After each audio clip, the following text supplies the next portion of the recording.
안녕하십니까. 문화산책TV의 이야기꾼 최상렬입니다.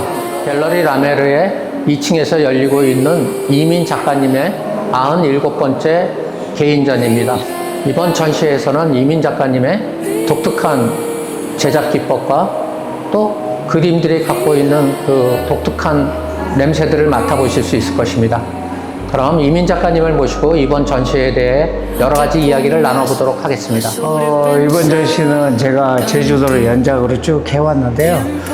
첫 번째 작품을 시작한 게 2021년도 1월이었습니다. 근데 벌써 4년 이상이 흘러서 300점까지 해서 마무리를 됐고요. 그 마무리의 기념전을 하고 있는 것입니다. 제 작품은 일반적으로 우리가 저기 캔버스에다가 붓으로 그린다는 통념을 배제한 채 판화라 기법을 가지고 서양화의 형태를 갖추기 위한 작품을 하는데요. 일단 그 이름은 판 따블로 작품인데, 기법이 판 따블로인데 손으로 이렇게 지압 방식으로 해서 하기 때문에 이 화면 전체에 그려져 있는 작품에 붓질은 없다고 보시면 됩니다. 제가 작품을 하는 데 있어서 사실 어떻게 보면 크기하고는 상관없이 작은 거는 작은 거대로, 큰 거는 큰 거대로인데요. 제가 아주 작은 작품은 2호부터 시작해서 큰 작품 125까지 제작을 하고 있는데 2호 같은 경우도 아주 애먹을 때는 4, 5일이 걸리고, 큰 이런 100호 같은 작품도 빨리 끝날 때는 한 일주일 정도면 끝나기도 하고, 작품의 어떤 편차가 굉장히 커서 크기하고 상관없이 작품에 집중할 때 그 시간에 의해서 소요되는 기간이 조금씩 달라집니다. 이 작품은 그 드라마에도 나왔던 올인이라는 드라마의 이병헌과 송혜교가 함께 씬을 찍었던 그런 섭지코지라는 제주도의 유명한 관광 명소죠. 섭지코지에는 또 안도다다오의 건축물들이 많이 있는데요. 제주도 같은 경우는 겨울빛이 일출은 가장 아름답습니다. 겨울에 우리가 흔히 육지에서 볼 수 없는데 좀 붉은 빛에 태양이 떠오를 때가 가끔은 있어요. 그럴 때는 이제 저녁 하늘에 구름이라든지 이런 게 껴있지 않을 때인 것입니다. 그래서 이 섭지코지의 일출을 보기 위해서 제가 차량에서 2시간 정도 장박하면서 그 시간을 기다렸던 시간이 있습니다. 그런 어떤 에피소드가 있는 작품이라서 붉은 컬러를 내기 위해서 이 바탕에는 한 10번 정도의 붉은색이 가미되어 있을 거라고 보시면 되고요. 아주 제가 개인적으로 좋아하는 작품 중에 하나입니다. 이 작품은요, 제주공항 옆에 있는 동안둑이라는 해변입니다. 제주도에 날아가는 비행기들이 착륙과 이륙을 할 때 가장 크게 볼 수 있는 곳이기도 한데요. 이 곳이 북쪽이기 때문에 밤바다가 굉장히 짙고 어두운 그런 컬러를 띠고 있습니다. 그리고 동안둑이는 일종의 관광지이기 때문에 굉장히 많은 구조물이나 그림을 그려놓은 건데요. 그 벽에 그려놔 있죠. 그래서 많은 사람들이 밤에도 산책을 하는 곳이긴 한데, 제가 제주도에 갔을 때 공항에서 내려서 가장 처음 거닐어봤던 곳이기 때문에 그런 애정을 담아서 작품을 해본 작품입니다.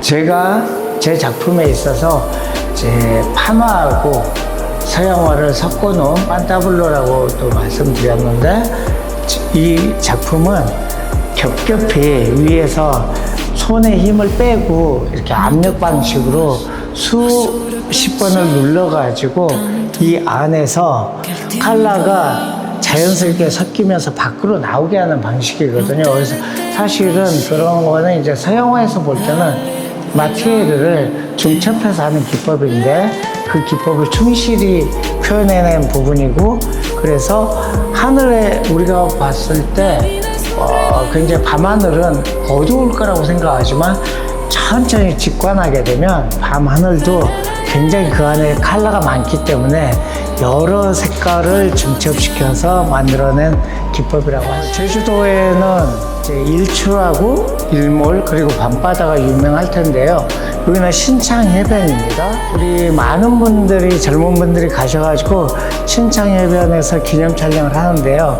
제주도에는 이제 바다에 풍력 발전소가 많이 서 있죠. 그리고 제주도만이 갖고 있는 돌집이 있지 않습니까? 그 돌집을 배경으로 해서 풍력이 발전이 되는 곳에서 제주도의 가장 아름다운 해변에 일몰 상황을 재현해 본 건데요. 이 일몰의 컬러하고 일출의 컬러는 다르지만 일몰은 바다에 그 해가 내려앉으면서 전체적으로 붉은색을 바다색 자체도 붉게 만들어주는 그런 아름다운 광경이 펼쳐집니다.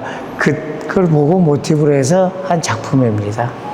이 작품은 판타블로의 작품에서 제가 왜 판타블로라는 작품을 하고 있는지에 대한 이유를 말해주는 것입니다.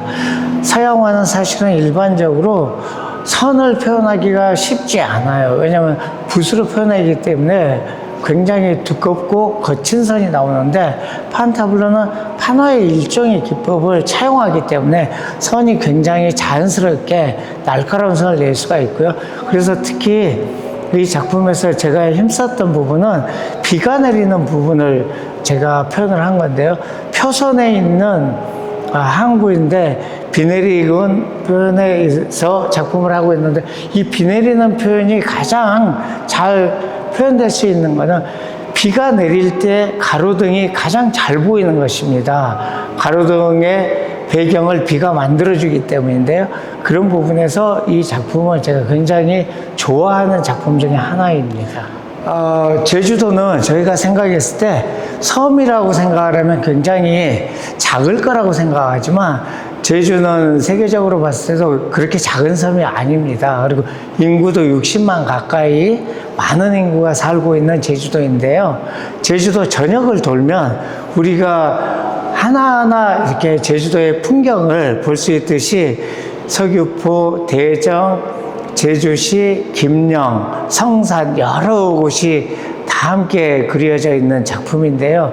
하나하나의 작품을 제가 어느 곳은 수십 번도 다니고 어느 곳은 한번 순간 찰나에 지내다가 느꼈던 그런 작품들을 다 이렇게 제작을 해본 것입니다. 그래서 보시는 분들에 따라서 본인들의 추억이 저의 추억과 중첩이 될 수도 있고 제주도에 가면 김영이라는 곳이 있는데요. 거기 바다가 색깔이 굉장히 좋고 바람이 잘 부는 곳입니다. 북쪽 방향이라서 그런데요. 그래서 김영 요트항이라고 작품이 부제가 붙어 있는데 김영의 요트가 많이 정박해 있고 아마 김영 쪽에도 사진을 많이 찍으러 가기 때문에 많이 아실 것 같고요. 그 다음에 제주도에 보면 또 나구성길이라고 해서 눈 오는 날 이게 화렵수이기 때문에 낙엽이 다 떨어지고 난데 장가지가 많이 남아있는 제주도에서 아주 사진 찍기가 좋은 곳이 바로 이 나구성길입니다. 그 다음에 추사 김정희가 유배당했다고 하는 대정 바닷가인데요. 대정 바닷가의 바다 풍경과 또 바닷바람은 어느 곳보다도 아름답지만 매섭구나라고 추사 김정희가 했던 그런 말이 있는 대정 바닷가입니다. 대정 바닷가는 태평양에서부터 불어오는 바람이기 때문에 굉장히 세기도 하고 바다가 굉장히 아름답습니다. 그런 또 대정 쪽에는 피자리아라고 해서 피자가 맛있는 곳이 있기도 한데 그 피자리아 앞에서 보는 바닷가의 모습입니다. 아주 예쁘죠, 바닷가가. 그 다음에 우리가 녹산로, 벚꽃하고 유채꽃이 함께 있는 곳인데요. 이 녹산로에 있는 벚꽃도 굉장히 사진 찍기 좋아하는 곳이기 때문에 제가 작품에 담아봤습니다. 그리고 끝으로 스위스 마을이라는 곳이 있는데요. 스위스 마을이라는 곳은 이제 조천 쪽에 있는 곳인데 인위적으로 만들어져 있기 때문에 굉장히 알록달록하고 예쁘긴 한데 스위스를 많이 갔다 오신 분들은 스위스의 마을의 집하고는 사뭇 다르다 이런 말씀도 하시더라고요. 정말 뭐 제 작품의 모티브가 돼서 여러분들과 함께 볼 수 있고 느낄 수 있는 여러 가지 장면을 담아본 작품. 이호태우 해변이라고 해서 젊은이들의 성지 같은 곳입니다. 이호태우 해변에서 밤에 제주도는 유명한 낚시가 있는데 한치 낚시하고 갈치 낚시입니다. 그래서 밤에 겨울에 보면 밤바다는 굉장히 깊고 푸르는 거는 겨울에 봐야 되거든요. 그래서 겨울 풍경을 제가 한치 잡이하고 갈치잡이의 어선들이 불을 밝히고 있는 부분을 작품으로 표현한 것인데요. 밤하늘은 깊고 푸르고 아주 아름답습니다. 저희가 이제 제주도로 가면 아주 둥근 섬인데요. 일반 분들도 많이 가시지만 제주도 분들이 자주 가는 해수욕장은 하도리 쪽입니다. 김영이나 하도리 성산인데요. 가다 보면 제가 이제 차로, 제주도는 주로 렌트카로 돌아다니기 때문에 저도 렌트카를 가지고 제가 작품할 수 있는 부분을 헌팅을 하고 다니는데, 가는 와중에 함덕리에 있는 폐 공장이 있어가지고 그 작품을 제가 재현해 본 건데요. 함덕리에 있는 이 작품을 보는 순간에 제가 독일에 갔을 때 느꼈던 독일의 표현주의 작품들의 양식이 느껴지더라고요. 그래서 단색조로 해가지고 제가 함덕리의 창고를 독일인들이 그렸던 표현주의 시각으로 작품을 재현해 본 것입니다. 그래서 제 개인적으로 굉장히 좋아하는 작품입니다. 제주도는 또 아주 유명한 게 많죠. 돌도 있고 뭐 여자도 있고 바람이 세다 그러지만 메밀이 대한민국에서 제일 많이 나는 곳입니다. 많은 분들이 잘 모르시는데, 그런 이유는 제주도의 메밀을 강화할 수가 없어가지고 육지로 내보냈던 거죠. 그래서 반대로 육지가 메밀이 많이 난다고 생각하는데, 제주도 전역에 메밀이 많이 나는데요. 제주도는 와홀도 메밀이 많이 나지만 안덕면 쪽에도 메밀밭이 많이 펼쳐져 있습니다. 제가 드라이브를 하면서 가는데 메밀은 굉장히 봄철에 눈이 내린 것처럼 아름답게 큰 대지에 펼쳐져 있는데, 그 안덕면에 가서 제가 봤던 메밀이 너무 아름다워서 메밀을 제가 소재로 해서 작품을 하게 된 것입니다. 그게 안덕면 메밀꽃이 필 무렵입니다. 요즘에 또 이제 그 건축학 개론이라는 영화를 봤던 분들이 많이 찾아가는 곳이긴 해요. 물론 여기는 건축학 개론의 그 장소는 바로 옆에 있기 때문에 그려져 있지는 않은데요. 하효항이라고 해서 많은 분들이 사진 찍는데, 이 하효항 쪽의 바다는 태평양 쪽의 바다입니다. 그래서 태평양의 바다는 굉장히 푸르고 넓기 때문에 저희가 생각하는 일반적인 동해안하고는 조금 분위기가 다른데요.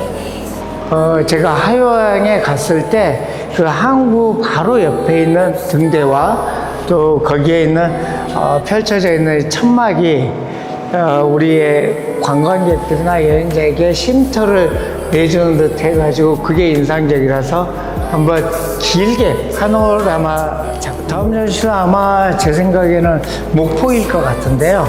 이 작품들이 일부 갈 수도 있고 또 새 작품들이 갈 수도 있다고 생각합니다.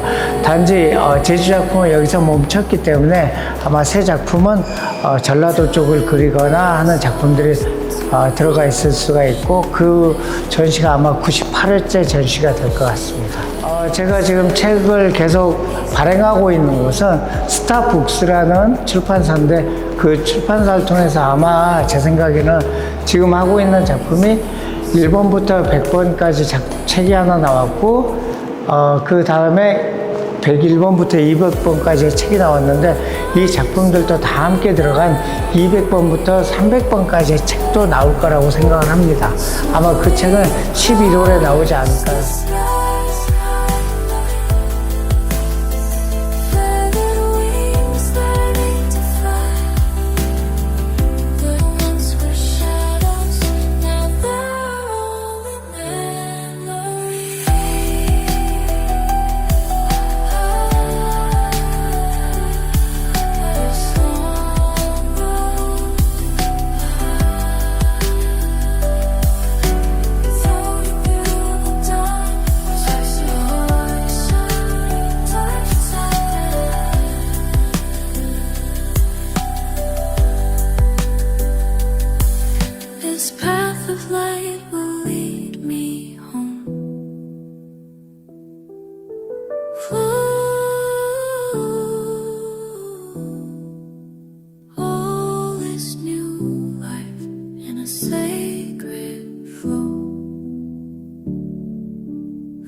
still